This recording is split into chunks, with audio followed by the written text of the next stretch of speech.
మీరు గతాన్ని విడిచిపెట్టలేరు. మూర్ఖుడే గతాన్ని విడిచిపెడతాడు. విడిచిపెట్టడం అన్నప్పుడు మీ ప్రయత్నం ఏమిటంటే దాన్ని మార్చాలని. దాన్ని మార్చలేరు. మరి దాంతో సమాధానపడాలా? సమాధానపడ్డానికేమీ లేదు.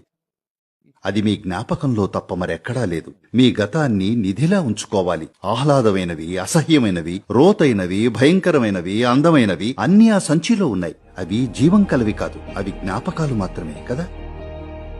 వాటిని ఎలా వాడుకోవాలో మీకు తెలియాలి. మిమ్మల్ని ఇప్పటికన్నా మెరుగైన మనిషిగా చేసుకోవడానికి ఈ అనుభవాలన్నింటితో. దానికి బదులు దాంతో మిమ్మల్ని గాయపరుచుకుంటున్నారు. ఇదే మీకున్న ఎంపిక.